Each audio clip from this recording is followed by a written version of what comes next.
Right now at 6, a new effort to revive America's shipyard. We are getting crushed by China. We'll meet a college student set to benefit from bipartisan efforts to rebuild the industry here in the Bay Area. A lot of people don't realize the multitude of opportunities and jobs that there are within the maritime industry. Plus, what happens after San Jose clears out an encampment? 3 weeks trying to get the people's stuff back. We'll hear from an advocate who says the sweeps regularly leave people in limbo. And later, how do you like them apples, baby? We'll introduce you to an East Bay 49ers fan heading to Tampa this weekend. This game's going to be bonkers. And hoping to lead a red and gold takeover in the stands. So I've been to 24 different stadiums, and you see the red everywhere. This is CBS News Bay Area with Juliette Goodrich. Hello, I'm Sarah Donchie, in tonight for Juliette. Fleet Week is taking over San Francisco this weekend. The celebration was envisioned as a tribute to the Bay Area's glory days as a naval hub. But these days, there is a severe lack of ship production in the United States. And one of the only things that both political parties can agree on is that we need to jumpstart that industry. Vallejo's Mare Island has a long history of shipbuilding. Our Max Darrow reports on how it could be a prime spot for a comeback. As the sun rises above the Carquinez Strait, Search and rescue left. Jenny Scott is deep in a simulation of a search and rescue pattern within the waterway outside. And this is one of the tools that we use to help us with navigating the ship safely. Just one of the many components of her coursework as a student at the Cal Maritime Academy in Vallejo. She is a Marine Transportation Senior Cadet looking to make a career in the maritime industry. After Cal Maritime, I'm hoping to work on the bridge of cruise ships, but definitely deep sea. I could see myself even working deep sea, transporting cargo. Scott plans to join a field that has shrunk significantly over the last few decades. But a bipartisan bill called the Ships for America Act aims to change that.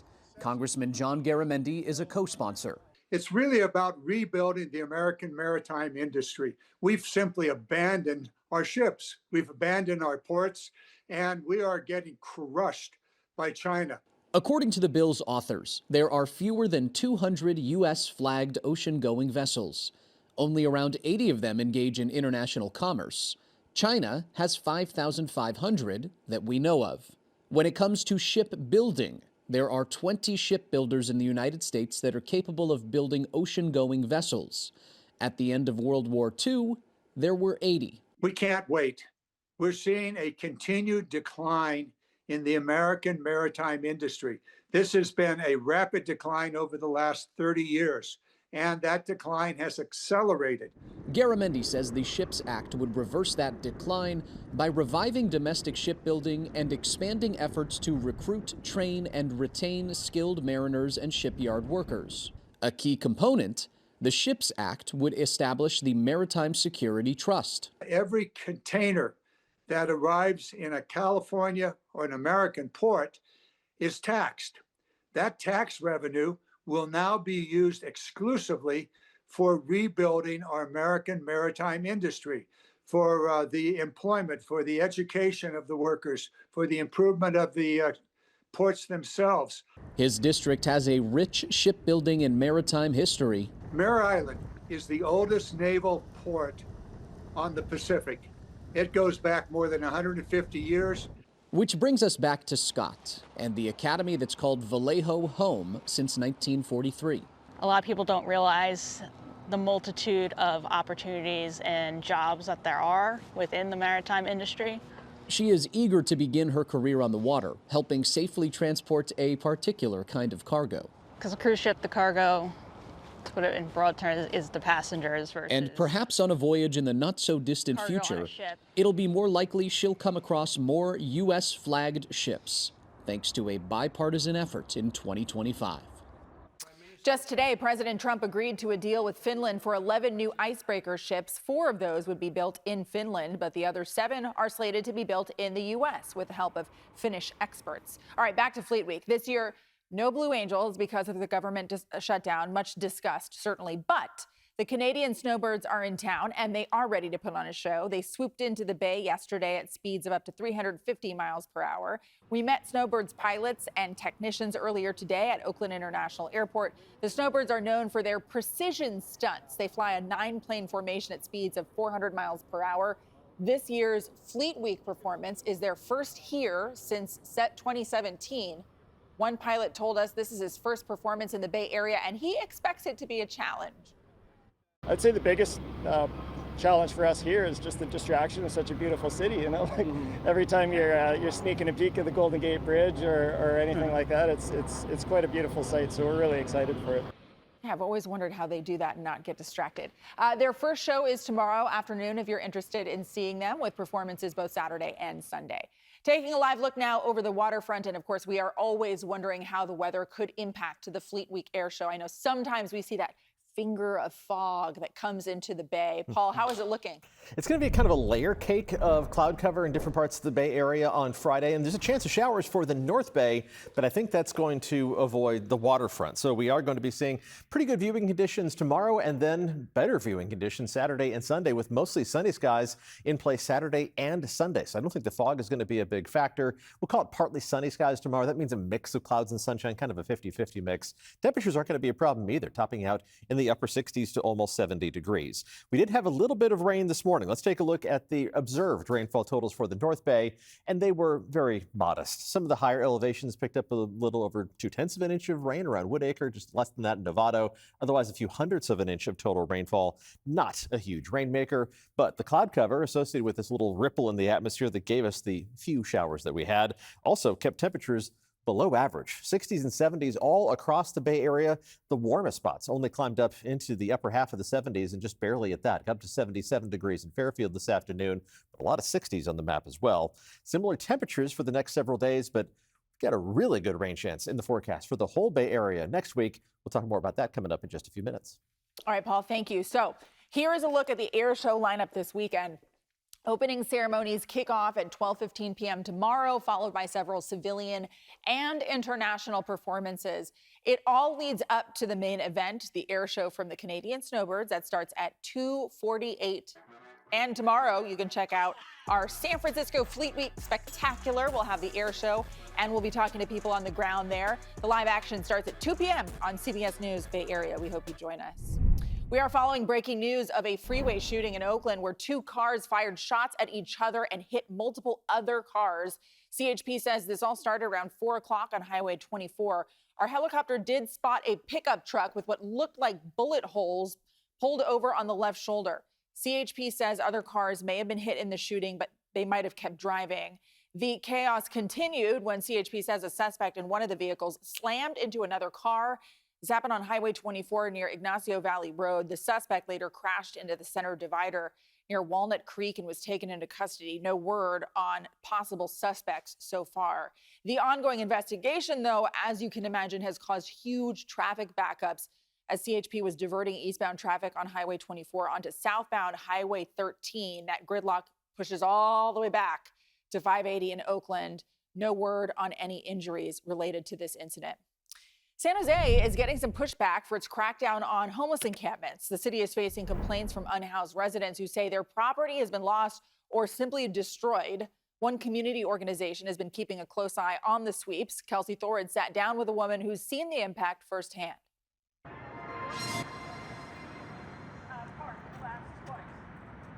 Sean Cartwright is a part of the Rapid Encampment Support Team in San Jose. Whenever there are sweeps in the city, she goes there to monitor the process and help those who are being displaced. This was swept prior to Autumn Parkway, and then the Creek, and then Columbus. Sean met me here at what's known as the Bassett Encampment off Bassett Street, tucked under Highway 87. Sean says this camp has been swept multiple times by multiple agencies because of its location under an overpass and near railroad tracks. She says most recently it was swept by Caltrans. When you're in a crisis state, when somebody goes, you're being swept, it's very hard to understand this exact area is city and this exact area is Caltrans and this is that. Sean says that confusion can lead to people not knowing who to contact about getting their belongings back that were taken in a sweep. Different agencies all have different policies. The city of San Jose says it keeps items up to 90 days. People can call the Beautify SJ program to set up an appointment to retrieve their property. Caltrans keeps items it collects 60 days. The type of items kept also depends on the agency doing the sweeping. Sean says that can lead to people losing important items. They just see a lot of like shoveling and raking and things going into trucks, and they don't see like some careful going through of their materials to see that something's being kept. The city of San Jose sent us a statement saying it, quote, follows a strict and documented process for all encampment abatements, including providing at least 72 hours written notice prior to an abatement. They say they also document and store all personal items recovered in a safe location. Still, Sean told me it can sometimes be hard to recover those items. I spent all the legwork, 3 weeks, trying to get the people's stuff back. The goal, of course, in sweeping encampments is to get the people who are living on the streets into housing. San Jose's plan includes placing people in temporary housing, then hopefully transitioning them into more permanent housing. But Sean says that can be hard to do when many of these people don't trust the city. That's why, she says, many end up leaving the city's programs and coming back out onto the streets to the same areas they were swept before.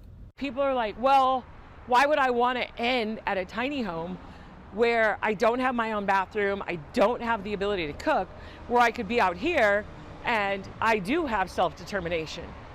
Well, the city of San Francisco has also faced backlash over its approach to encampments. The Coalition on Homelessness has sued the city, alleging its policies displaced and destroyed property belonging to unhoused people. Last month, San Francisco ended that years-long legal battle. The city agreed to pay a nearly $3 million settlement and to change its approach to sweeps. Well, back in San Jose, a man who was assaulted at a light rail station last month has now died of his injuries. The 42-year-old victim was found at the Gish station right near the San Jose airport off 880. Police say he was unconscious with severe head injuries. The suspect is 23-year-old Brandon Freishaw. Deputies say he is also connected to an assault on a homeless person at another VTA station last month. Freishaw was arrested just hours after the incident on suspicion of attempted murder. Now he could face murder charges. Still ahead here at 6, dozens of Kaiser layoffs around the Bay Area. We'll tell you where the healthcare giant made cuts ahead of the largest strike in company history. Plus, we'll introduce you to a 49ers diehard hoping to lead a red and gold takeover in Tampa this weekend. We're not here about money. We're not here for that. We're here to create an experience for fans that are trusting us. With a lot of people's time, this is their first game ever. Kaiser Permanente is cutting almost 200 jobs in the Bay Area. It's part of layoffs affecting employees across the state of California. Sites in Oakland, Pleasanton, San Leandro, and Redwood City will be affected by this. The layoffs were revealed Monday in a letter to the state. According to the healthcare provider, the job reductions are part of an effort to rebalance resources and adapt to rising costs. Meanwhile, more than 30,000 Kaiser workers are getting ready to strike next Tuesday. That strike could last 5 days and impact more than 24 hospitals and clinics across California and Hawaii. In the East Bay, the Marathon Martinez refinery was hit with a $372,000 fine. They were dinged for more than a dozen air quality violations. The Bay Area Air District cited Marathon for storage tank problems, uncertified pieces of equipment, and reporting delays. Part of the fines will fund projects to reduce pollution and improve public health. The Air District says the goal is to hold polluters accountable and ensure violations are addressed quickly. In a statement to KPIX, Marathon Petroleum says all the violations have been corrected, adding the company is committed to protecting the environment and the health of the community. The 49ers are on the road this week, and hundreds of the faithful will be heading to Tampa to, by the way, you can watch Sunday's game right here on KPIX. We're excited for that, certainly. Niners fans have become famous for taking over opposing teams' stadiums. Kevin Coe introduces us to a former football coach who went from drawing up plays to rooting for the Niners for a living. John Chapman still has the jersey. That is the inspiration to a lot, man. That is my most prized possession. Grew up in Dallas, 9 years old, fought with my stepdad all the time. He was a Cowboys fan. And so just to make him mad out of spite, I asked for a Jerry Rice jersey. Bleeding red and gold as a 9-year-old, John always loved football and later coached Texas high school football for more than a decade. Then one day, he decided to give podcasting a try, calling his show the 49ers Rush Podcast. How do you like them apples, baby? As thousands of 49er fans tuned in, John was also making sure just as many fans could participate in one of his favorite pastimes, 49ers invasions, where fans fill up opposing stadiums on the road. Trying to give a place at the road games for 49ers fans to link up. I used to travel games by myself.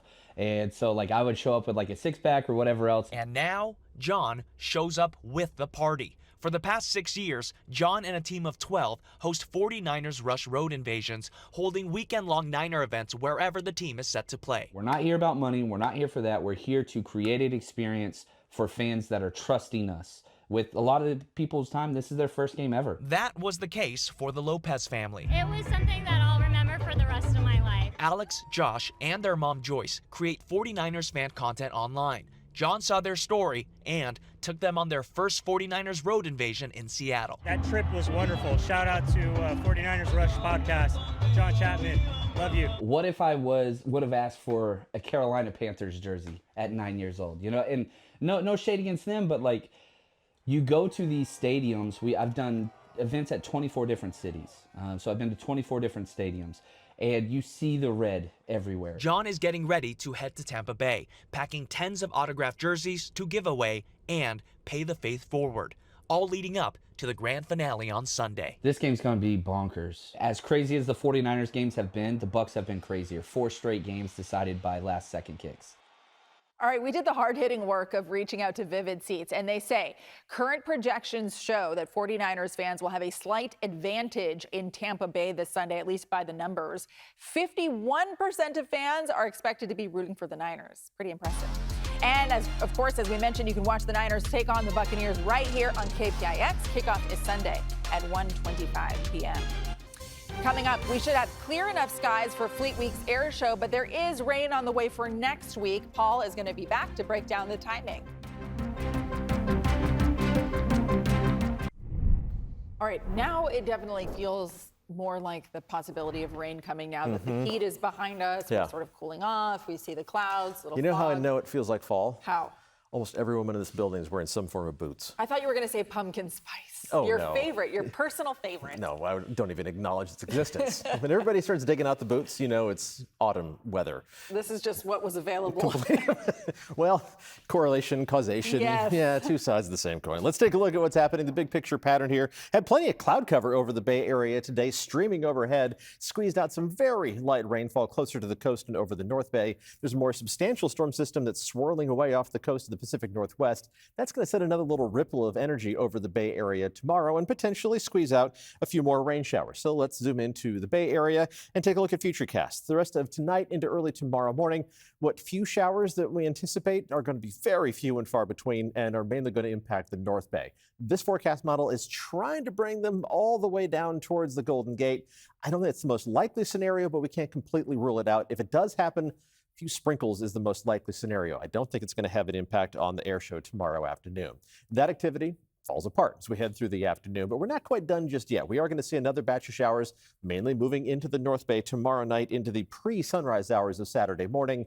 This is also going to be very light. A few hundredths of an inch of rain, the most likely scenario. For most of us, we're going to stay dry as the system is close, but not close enough to give us a significant chance of rain. But that is going to change as we head into next week with a much better sequence of rain chances headed our way from Monday potentially all the way through Thursday. Monday and Tuesday are by far the best rain chances that we're going to see, but lingering showers look pretty likely at this point, both early Wednesday and then again on Thursday. So adding up the rain with one of the more reliable forecast models, this is the European model, it's trying to push a little bit of rain inland tomorrow. Again, not very likely. The amounts for the North Bay, though, look pretty reasonable. Then as we head through next week, this is how much rain is trying to squeeze out with that 4-day progression of first widespread rain and then some lingering showers, anywhere from an inch on the low end of things to over 2 inches of rain on the high end of the spectrum.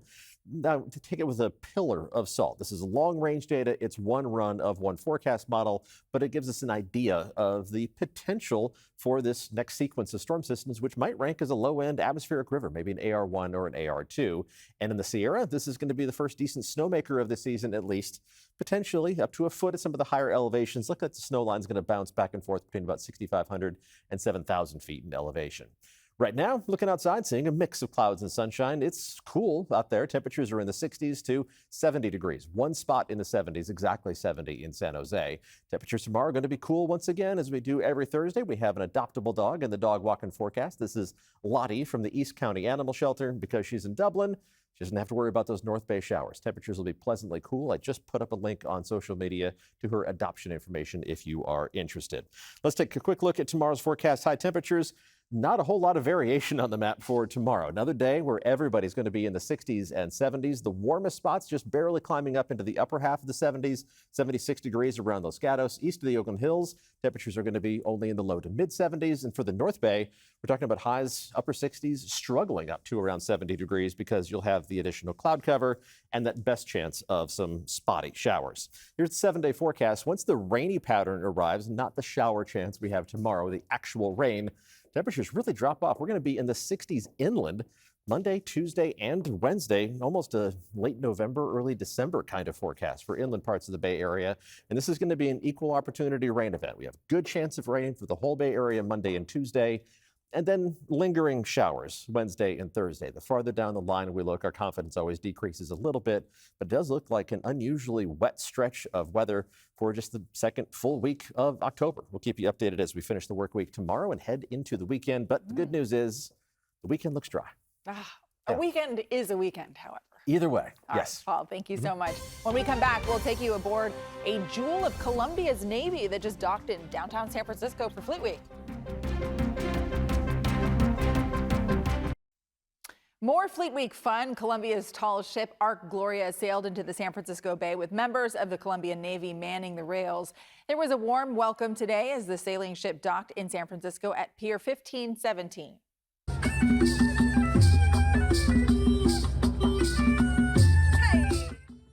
Gloria, a 250-foot tall naval training ship, is here for Fleet Week. The ship serves as a floating symbol of friendship and goodwill from the people of Colombia.